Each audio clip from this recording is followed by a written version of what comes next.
네, 여권 정치인, 언론인에 대한 고발 사주 의혹이 연일 정치권을 뒤흔들고 있습니다. 어제는 의혹의 논란 당사자인 국민의힘 김웅원 그리고 윤석열 후보가 잇따라 기자회견을 가졌고요.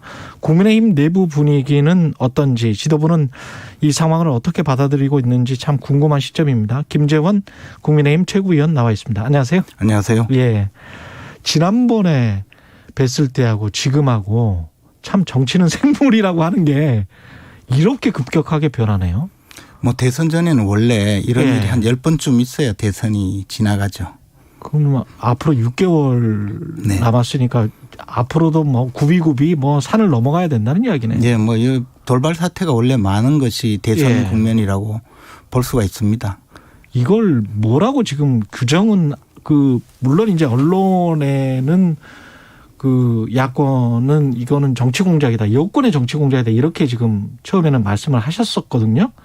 상당히 네. 많은 분들이 네. 장재원 의원도 그렇고 그런 분들이 이야기를 하셨는데 지금 나온 뭐랄까요, 모든 사람들이 인정할 만한 사실을 가지고는 여권의 정치 공작이라고 보기는 좀 힘들지 않습니까? 그런데 이제 처음에는 사실 윤석열 총장이 수하에 검사를 시켜서 고발장을 작성해서 우리 당으로 전달을 했다. 그래서 우리 당에서 고발 여부를 고발장을 받은 상태라고 하면서 이제 폭로가 된 것이지 않습니까? 폭로가 된 거는 윤석열 총장이 시켜서는 그런 기사는 없었어요. 아니 근데 이제 최초 보도한 매체는 결국은 의혹이라고 하면서 윤석열 검찰이라고 해서 윤석열 총장이 아예 관여한 사실이 없다든가 또는 윤석열 총장과 무관하게 예. 이런 사건이 벌어졌다면 일종의 말하자면 검사의 일탈 행위에 대한 그런 공격일 수가 있었겠죠. 그런데 예. 어쨌든 이제 지지율 1위 후보에 대한 공격의 한 수단으로 이 사건이 시작이 되니까 공작이다. 그렇게 규정을 할 수밖에 없었고 지금 이제 나서고 있는 검찰이나 또는 예. 여당 의원들 또는 법무장관까지도 예. 약간씩 전부 거들고 나선 이 상황이 궁극적으로 이게 이제 정치 사건으로 계속 끌고 가고 예. 윤석열 총장에 대한 공격의 수단으로 이 사건을 계속 이어가겠다는 의도가 강하기 때문에 예. 저희들은 공작이라고 규정한 것이죠. 그렇군요. 사실 윤석열 총장이 이 사건에 지금 관여했다든가 또는 예. 지시를 했다든가 한 사실 자체가 본인이 없다고 물론 밝히고 있지만 그걸 예. 넘어서서 흔적도 나오지도 않았거든요. 예. 그리고 최초의 이 사건과 관련된 김웅 의원의 취재 과정에서 보면 윤석열 총장은 관계가 없다라고 이야기를 했는데 언론사에서는 그 부분은 이제 빼고 다시 또 이런저런 유도 질문을 해서 결국은 마치 윤석열 검찰이 전면적으로 나선 듯이 보도가 진행이 되었고 지금까지 끌고 온 것이죠. 김재원 의원님도 이제 검사 출신이셔서 검사 동일체 원리고 검찰총장이 있고 검찰총장의 보좌진은 맞거든요. 측근인지 누군지는 모르겠습니다만은 수사정보정책관이라는 직위는 굉장히 중요한 자리고 검찰총장으로서는. 근데 그 사람이 만약에 지금 말씀하신 것처럼 어떤 일탈적인 행위를 했다. 누구의 지시도 없이? 아니 지금 이제 예. 수사정보정책관이 어떤 일을 했다는 것도 밝혀지지 않았고 예. 오로지 나타난 것은 그 사람의 이름이 적혀 있는 그런 사진 파일이 언론에 공개된 것이거든요. 그렇죠. 예. 그리고 본인은 물론 고발장을 하지도 않았고 관여하지도 않았다고 하는 상황이거든요. 그렇죠. 그런데 이제 그 전제를 통해서 그 사람이 했다면 이게 총장이 개입되지 않았겠느냐, 몰랐을 수 있느냐 이런 주장인데 그 점에 대해서는 물론 총장으로 있던 윤석열 후보가 자기는 전혀 관여하지도 않았지만 내용도 모른다. 그런 이야기죠 지금 상황이. 그리고 예. 손준성 검사도 전해지는 바에 따르면 나는 이런 파일 만들지도 않았고 보내지도 않았다는 주장이잖아요. 그런 상황인데 뭐 만약에 했다면 총장이 몰랐을 리가 있느냐 이런 저 질문에 대해서도 네. 저는 그것조차도 이런 전제를 그리고 이제 그것조차도 예. 일종의 정치적인 그 상황을 두고 윤석열 총장에 대한 이 사건이 연루되었다라는 의심을 갖게 만들기 위한 한 수단이라고 보는 거죠. 예컨대 우리가 이제 청와대의 비서실은 예. 그 비서실 직제 자체가 대통령을 보좌하기 위하여 대통령 비서실을 둔다라고 되어 있고 예. 대통령 비서실에는 비서실장과 수석 비서관 비서를 두게 돼 있거든요. 그리고 이 사람들은 오로지 대통령을 보좌하기 위해서예요. 그럼 예를 들어 울산시장 부정선거 사건에 대통령 비서관 수석 비서관들이 청와대가 전체가 여러 비서관실이 개입이 되었으면 그 상선에 있는 대통령이 개입되지 않았을 리가 없다 해서 만약에 그것을 정치적 법적 책임을 다 묻기 시작 우리가 할 수는 예.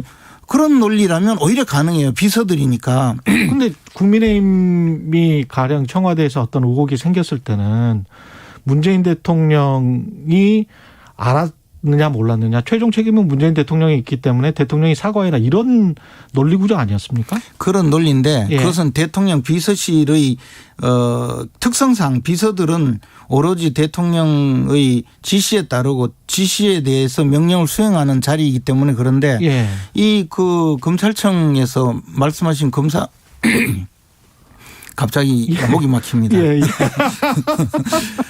검찰청에서의 검사 동일체 원칙은 이미 폐지가 되었고 예. 그렇다고 하더라도 총장의 보좌기관인 수사정보정책관이 어떤 일을 할 때 예. 모든 것을 총장에게 보고하고 일일이 지시를 받아서 행할 것이라는 생각 자체는 검찰의 그 업무 형태와는 좀 다릅니다. 굉장히.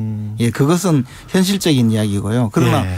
비서의 경우는 그렇지 않죠. 예. 근데 우리가 이제 정치적으로 대통령에게 뭐 이 문제에 대해서 최종 책임은 대통령이다 그렇게 예. 이야기하는 것과 지금은 이 법률적 문제가 함께 결부된 사안이거든요.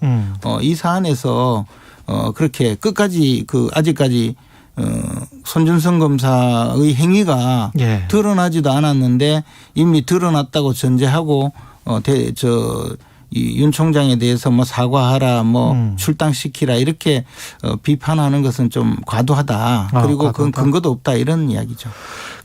어제 그래서 오후에 윤석열 검찰총장 전 검찰총장이 직접 나서서 기자회견을 했는데 홍준표 후보도 그런 이야기를 했습니다만은 정무적으로 톤, 매너, 단어 선택 뭐 이런 거를 우리는 이제 정치적인 감각 정치적인 어휘 선택, 그다음에 기자회견에 나섰을 때 어떤 뭐랄까요? 안정적으로 어떤 자기의 말을 정확하게 전달하는 것들 이런 것들이 이제 소통의 기본인데 어제는 굉장히 화를 내는 거였거든요. 호통을 치고. 근데 이게 그 내용이 진실했다고 본인은 그렇게 이제 느끼겠죠. 본인은 그렇게 느껴서 그렇게 말을 했다고 하더라도 이게 일단 대통령 후보로 나왔는데 이걸 국민들 기자회견에서 이렇게 하는 거는 맞는 건가요? 그런데 제가 사실 예. 저는 글로 쓴 기사만 봤고 기자회견 전문도 보셨을 거고 아니요 예. 기자회견하는 글로 봤고 예. 화면을 사실 화면을 못 보셨군요. 예. 근데 뭐 그런 지적하는 분이 실제로 예. 언론에서 그런 지적하는 분이 있다는 것은 예. 제가 조금 기사에서 봤는데 예. 이 사안에 대해서 입장을 또 바꿔놓고 생각하면 윤석열 총장은 자신의 무고함 자신과 관계없는데도 계속적으로 공격이 들어오고 지금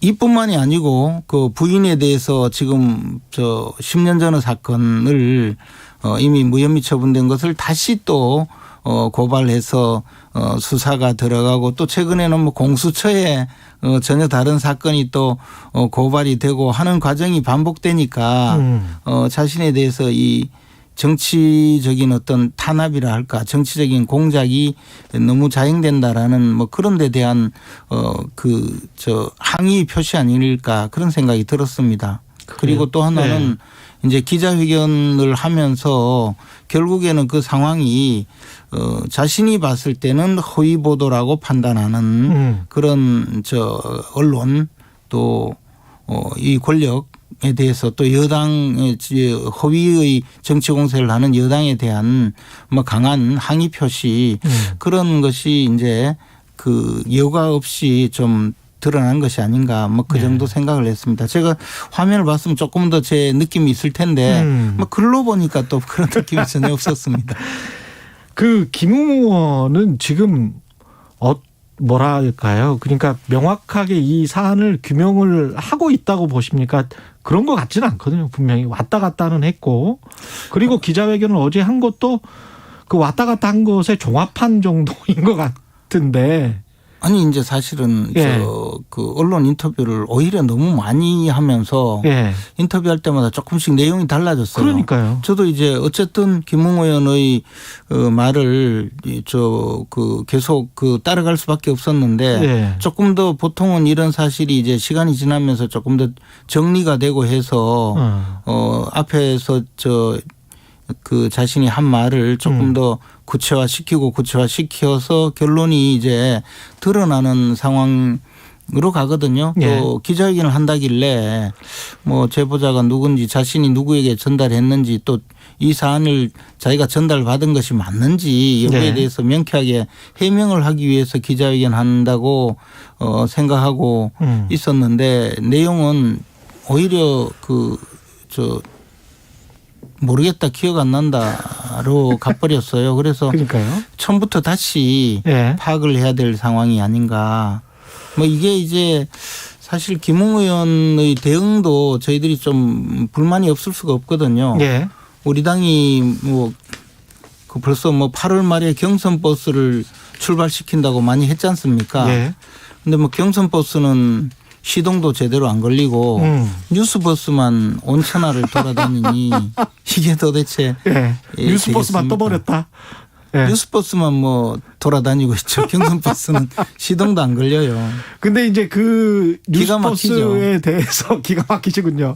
근데 이제 그 뉴스버스에 대해서 윤석열 후보가 이런 이야기를 한 거예요. 인터넷 매체 말고 메이저 언론을 통해 제기해라. 독자도 많고 이런 데다 해라. 어차피 다 따라올 텐데 KBS, MBC에서 시작하든지. KBS인으로서는 감사하긴 한데 그럼에도 불구하고 언론인으로서는 이거는 약간 좀 부적절한 이야기거든요.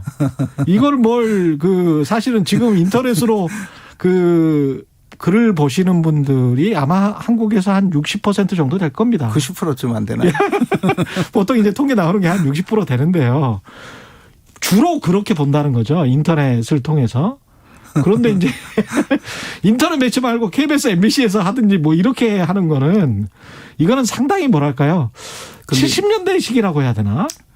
속마음이 너무 아니 이제 매체에 대한 비판적 시각이 이제 그 매체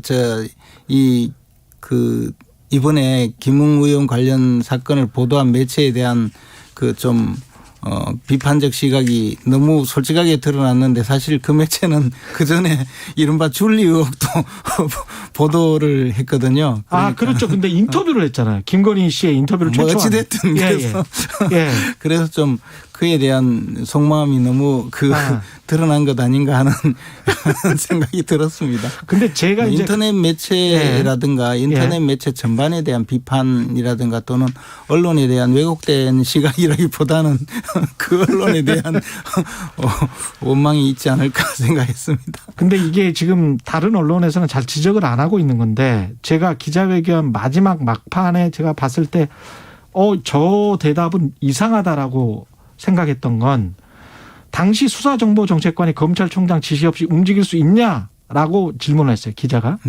답변이 정당한 일이고 원래 하던 일이라면 총장 차장에게 보고하지만 그 외의 일은 어떻게 돌아가는지는 모르죠. 이렇게 말을 했단 말이에요. 일상적인 일, 일상적인 업무는 굳이 보고하거나 하지 않고 일상적으로 처리를 하겠죠.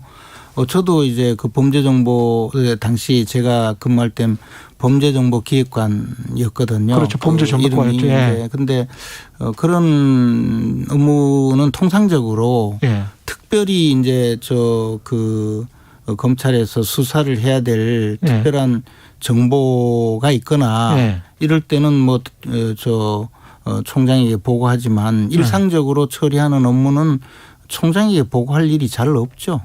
그러니까 이 말은 네. 어떻게 보면 부하 검사에게 책임을 떠넘긴 거 아닙니까? 아니 책임을 떠넘기는 것이 아니고 실질적으로 검찰총장이 예.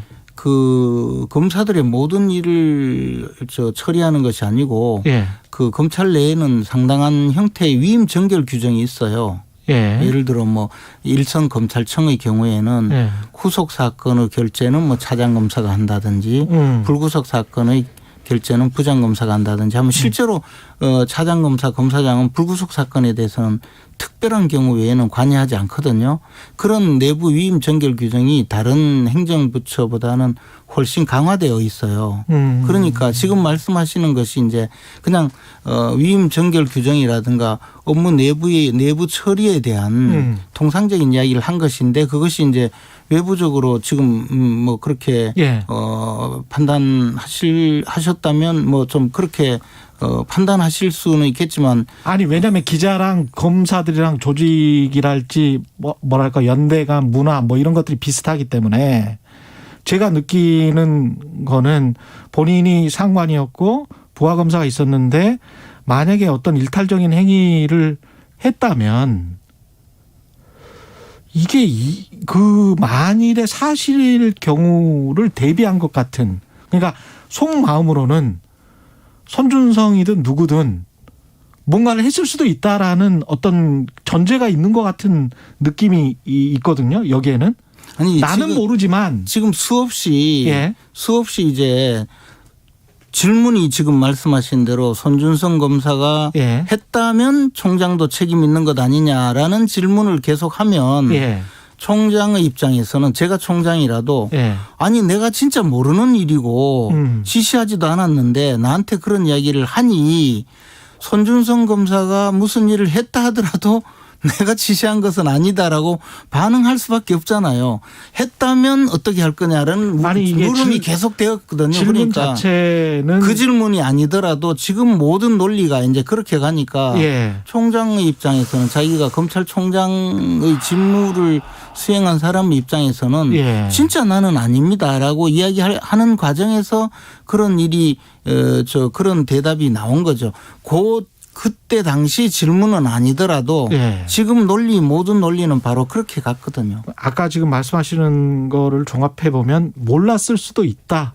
만약에 서로 그런 일이 있었다고 하더라도. 서로 그런 일이 만약에 그런 일이 있으면 당신 책임이 아닙니까 하면 예. 서로 그런 일이 있어도 내가 지시하거나 내가 알 수 있는 상황도 아니고 그런 일이 내가 관여할 수 있는 내가 처리할 수 있는 영역 범위 외에서 일어났을 거다. 그러나 그런 일은 없다고 확신하고 있다. 그런 지금 입장 아닙니까 계속. 그러네요. 예. 이게 당 차원에서는 굉장히 좀 곤혹스러울 것 같아요. 결국은 당의 후보는 한 명이 뽑히는 건데 6개월이 남았습니다. 그리고 리스크가 대두가 됐고 근데 그 후보가 지지율이 1입니다. 그러면 당 입장에서는 어떤 판단을 해야 될지. 아니 당 입장에서는 예. 명쾌해요. 사실관계를 확인하고 예. 그 사실관계를 그대로 공개하고 예. 그에 따라서 판단을 받을 수밖에 없다. 그렇죠. 어떻게 유권자들에게. 하겠습니까? 경선을 계속 진행시킬 수밖에 경선을 없다. 진행하면서 예. 사실관계가 분명히 드러나도록 우리는 최대한 사실관계를 확인해야 그다음에 당이 어떤 조치를 할 수 있는지 그렇죠. 그게 판단이 되거든요. 그런데 예. 사실관계를 지금 전혀 그렇죠. 모르고 있고 예. 더욱이 우리 입장에서는 김웅 의원이 계속 인터뷰를 하고 있었기 때문에 예. 곧 전모가 드러나겠다고 조금은 계속 나머지 사실관계를 확인하는 단계였는데 당에 접수가 되거나 당에서 어떤 일이 있었다고 하는 아무런 정황이 없으니까 예. 그럼 김웅 의원을 상대로 물어봐야 되겠다라고 하고 있는데 기자회견까지 한다고 해서 기자회견을 봤는데 이제는 또 혼란에 빠졌죠. 그래서 지금부터는 당이 이제 사실관계 확인 작업에 들어가야 하는 상황이 됐어요. 마지막으로 이 경선을 완주할 수 있겠느냐라는 어떤 당내 목소리도 있잖아요. 근데 예. 계속 말씀드리지만 예. 윤석열 총장이 본인이 개입되었다면 예. 이 사건은 이미 다 확인이 됐을 거예요. 검찰이 저렇게 달려들어서 지금 수색을 하고 있는데 아니 본인이 개입이 만약에 안 되고 그게 사실이라면 한준성이 보낸 게 사실이라면 지금 만약에 대해서 제가 예. 대답을 하지 않겠다고 생각을 하지만 저는 어쨌든 후보가 개입되지 않은 사건에 대해서 예.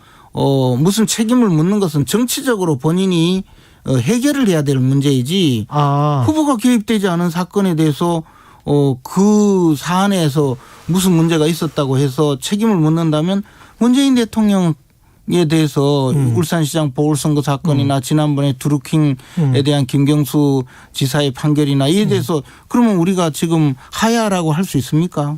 그것과 똑같은 거죠.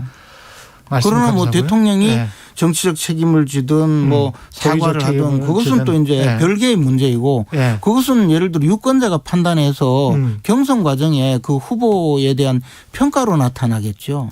그러겠습니다. 예. 말씀 감사하고요. 국민의힘 김재원 최고위원이었습니다. 고맙습니다. 고맙습니다. 예. 공정, 공익, 그리고 균형.